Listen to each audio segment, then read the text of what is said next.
Rescuers at the Sewol ferry sinking site will face faster currents and rain over the weekend. Today is the deadline for three figures associated with Yoo Byung-eun, owner of the Sewol's operator, to come forward for questioning. And the U.S. has named its next ambassador to South Korea. Mark Lippert is currently Chief of Staff to the U.S. Secretary of Defense. Hello and welcome to News Today on KBS World. It's Friday, May 2nd. I'm Luke Clary. Currents at the Sewol ferry sinking site are flowing even faster than usual today. Skies are expected to remain clear Saturday, but rain is forecast for Sunday afternoon. The currents around the disaster site remain strong and fast today. This is the time of the month when the amount of seawater going in and out of the area is at its peak. The currents are expected to be quite strong, reaching the speed of up to 2.4 meters per second. Today's last tidal lull is forecasted for about an hour before and after 10:28 p.m. Fortunately, the currents will slow down gradually starting tomorrow. Then the flow speed would dramatically slow down until next Wednesday. Weather conditions around the accident site today are not likely to impair the search efforts greatly. The winds would be rather mild and the waves would be between 0.5 and 1 meter high until tomorrow morning. The winds at the accident site would get even weaker tomorrow afternoon, keeping the waves around 0.5 meters high. The Korea Meteorological Administration forecasted that some rain is expected on Sunday afternoon, but the waves would remain rather low between 0.5 and 1 meter. The controversial diving bell has been withdrawn completely from the search operation. The steel apparatus has not been as effective as hoped. After several previous attempts, the diving bell was finally lowered into the water for the first time on Wednesday afternoon. But it was pulled back up after 28 minutes when the air tube that feeds the divers inside the bell air broke down. Then it was put back into the water at around 3 in the morning yesterday, and the divers were able to work out of it for 75 minutes. However, they failed to find even a single missing person. Despite the minor mechanical glitch, the diving bell's operator, Lee Jong-in of Alpha Sea Rescue Company, finally decided to withdraw it from the search operation due to the lack of results. 실종자를 수색해서 모시고 나오는 게 이 작업의 목적이에요. 배를 쓰든 뭐를 쓰든. 근데 그 결과가 없었기 때문에 이건 실패죠. Lee Jong-in, who heads a civilian diving company, has been touting that his diving bell could withstand the strong currents and would be an asset to the search operations, but his claims did not measure up in reality. Immediately since the accident, heated debates raged on about the effectiveness of a diving bell. The families of the missing passengers were demanding it be used to facilitate the search and rescue efforts. The rescue authorities finally decided to use the equipment on April 25th. Even search attempts from another barge were put on hold when the diving bell was deployed. Lee Jong-in apologized for causing trouble and for failing to meet the expectations of the missing passengers' families. He said the diving bell will no longer be included in the search operations. Today is the deadline for three figures associated with Yoo Byung-eun, the true owner of the Sewol's operator Chunghae Marine, to come forward for questioning. Three figures are supposed to appear for questioning in the ferry sinking investigation by Friday. They are the second son and close aides of Yoo Byung-eun, the actual owner of the capsized ferry. If they refuse to come out, who, by the way, are still abroad, prosecutors in Incheon are considering forced measures of invalidating their passports and disabling the bank accounts. Meanwhile, investigators have probed the chief of Dapanda, an affiliate of Semel Marine, who's known by his surname Song. An arrest warrant has been sought for Song for the first time among Yoo's aides. Song is charged with purchasing Yoo's photo collection at a high price and providing funds to the Yoo's family advisory firm in the name of consulting fees. This is believed to have inflicted huge loss to his company's bottom line. Prosecutors have also raided and searched a dozen locations, including affiliates of the Yoo household and the residence of their chiefs. They've also been grilling for the second day a former chief of a Semel affiliate that manufactures paint and pigments surnamed E. E spoke to reporters after the investigation and admitted that he purchased 8 of Yoo's photos at a cost of just under $100,000, and that he also gave money to Yoo's family in the name of consulting fees. Regarding a probe into corruption in the maritime sector, prosecutors have requested arrest warrant for an official at the Korea Shipping Association and the president of a damage appraisal firm on bribery charges. Former Semel Group chairman Yoo Byung-un had millions of dollars in debt written off by financial firms after Semel went bankrupt in 1997. He's also received millions of dollars worth of public funds that haven't been repaid. Semel Marine, the main business venture of Semel Group, went bankrupt in August 1997, just prior to the Asian financial crisis. Loans that financial firms failed to retrieve from the company at the time amounted to some $213 million. As a result, 5 financial firms, including a credit union and investment banks that had loaned funds to Semel, also went bankrupt. The Deposit Insurance Corporation then injected immediate funds to the banks to protect other customers who have deposited their money with the financial institutions. A total of $6.3 million loaned to Semel by the 5 institutions have not been repaid. Of the standing debt, Yoo Byung-un is a joint guarantor for the $3.5 million loan from Shinsegae and Sangyong investment banks. At that time, Yoo said he has no assets left and he cannot pay back the debt. The Deposit Insurance Corporation began to trace his wealth in 2009 but failed to follow his money trail. The KDIC eventually gave up its efforts to get back the $8.6 million in the principal payment and interest that Semel owed, which inflicted a loss to its public funds. 세무 부도로 인해서 못 받은 대출금만큼은 공적 자금의 손실을 초래한 걸로 볼 수 있습니다. But when Semel Marine concluded its court receivership process after Yoo said he had nothing to his name, Yoo's family and his aides were the ones who bought the company back at a cost of $32.6 million. Yoo Byung-un wrote a promise saying he would repay his debt if he were found to have hidden assets. The debt was written off at a time when Yoo claimed he had no assets left whatsoever. In 2009, former Semel Group chairman Yoo Byung-un submitted his request for debt settlement to the Korea Deposit Insurance Corporation. At the time, Yoo and his family had a debt amounting to $2.8 million plus $11.3 million in accrued interest.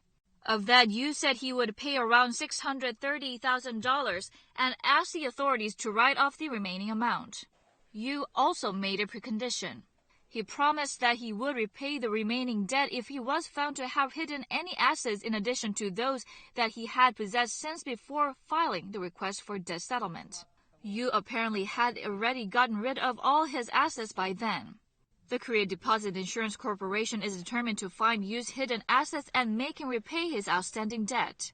The corporation is zeroing in on the prosecutor's allegations that Yoo might have concealed his assets. 은닉 재산을 저희 예금보험공사에서 발견하게 되면 그러한 당연 무효 조치로서 채무가 다시 살아나서 그 보증 채무에 대한 회수 조치를 강력하게 추진할 예정입니다. The Deposit Insurance Corporation has found evidence that Yoo's real estate property was transferred to his children via 5 of his female acquaintances. The corporation is tracing the women's bank accounts using the right of comprehensive account pursuit, which enables authorities to investigate several bank accounts at once. President Park Geun-hye has ordered her administration to make improving safety a priority while allocating the budget. She also ordered the revision of guidelines on financial aid for disaster areas. President Park Geun-hye has ordered her administration to carefully reconsider the safety-related budgets of each government agency. 안전에 대한 국가 틀을 바꾸는데 예산을 우선순위로 배정하고 인력과 예산을 중점 지원하기 바랍니다. The president said that disasters such as the sinking of the Sewol ferry must be prevented by overhauling the country's safety management system. She also ordered her officials to devise guidelines with regard to financial aid that is funneled to disaster zones. Park stressed that when it comes to budget allocation, the priority must be placed on disaster prevention rather than on damage restoration, and that sufficient investment must be made in safety training. 국민의 삶과 직결된 국정 운영 사항은 조금도 소홀히 할 수 없는 만큼 이럴 때일수록 정부는 사고 수습에 만전을 기하면서 해야 할 일은 제대로 해야 하겠습니다.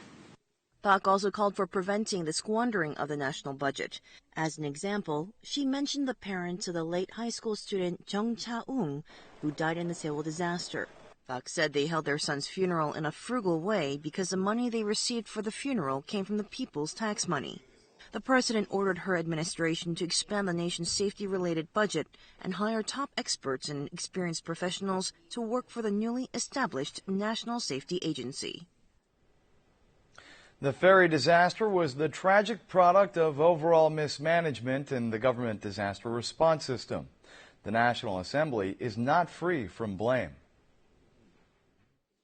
A disaster management expert launched scorching criticism toward the lawmakers. He accused the National Assembly of failing to respond adequately to the disaster and to fulfill its responsibility of deterring the collusion between government officials and maritime organizations.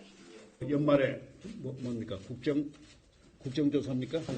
감사하실 때 여러분이 하신 게 아무것도 없잖아요. 안전에 관해서 뭘 하셨습니까? Inadequate safety education was condemned at the National Assembly's Education, Culture, Sports and Tourism Committee meeting.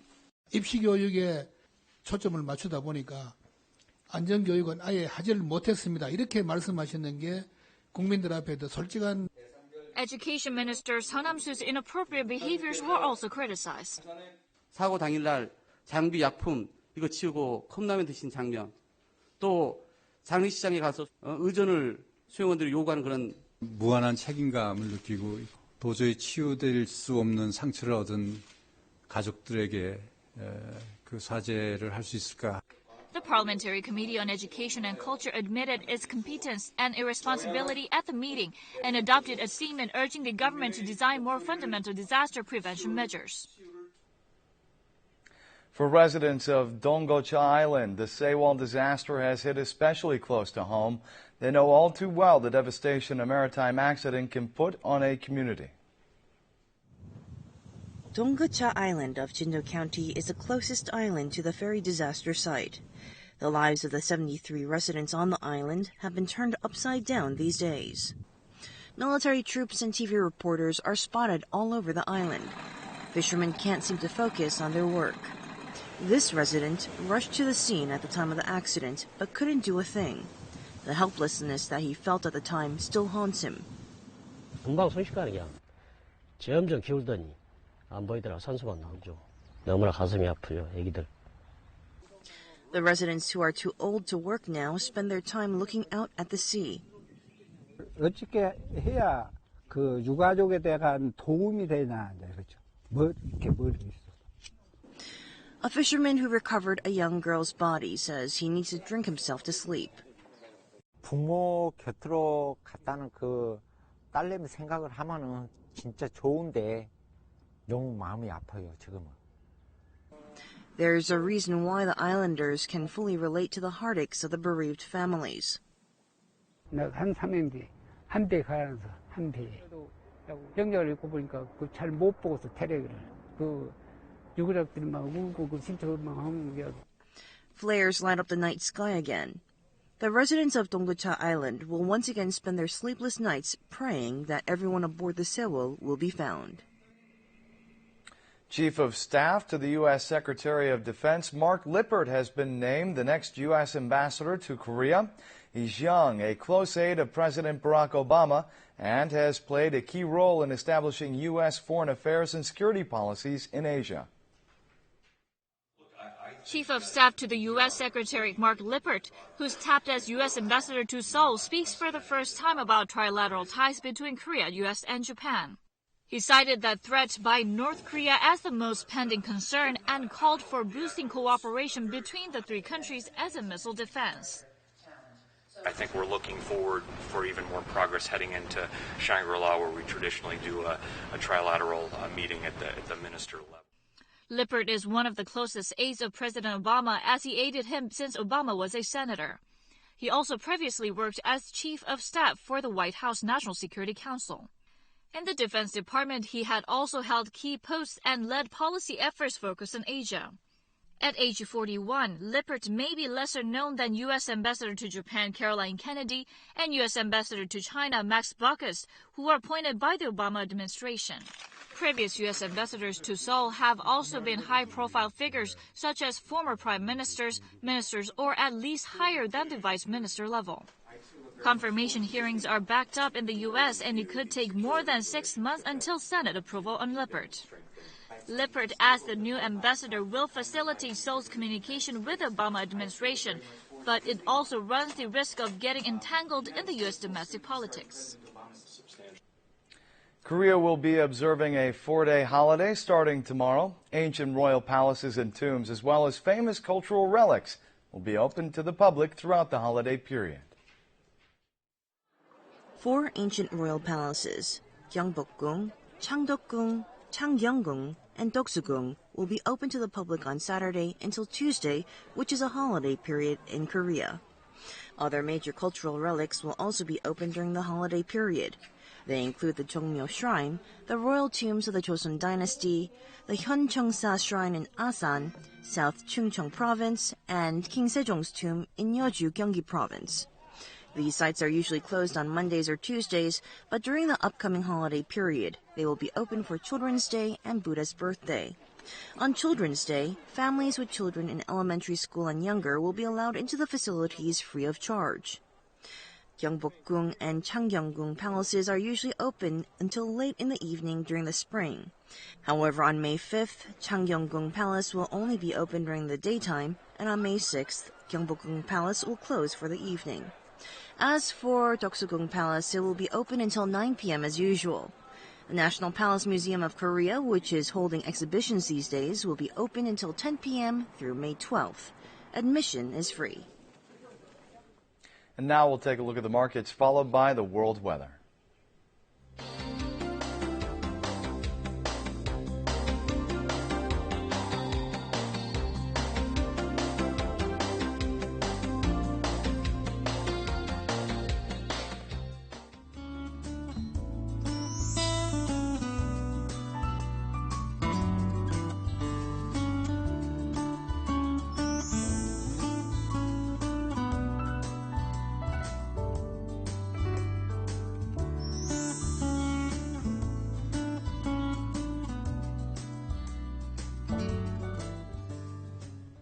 And that's it for this edition of News Today. South Korea celebrates back-to-back holidays next week, Children's Day and Buddha's birthday.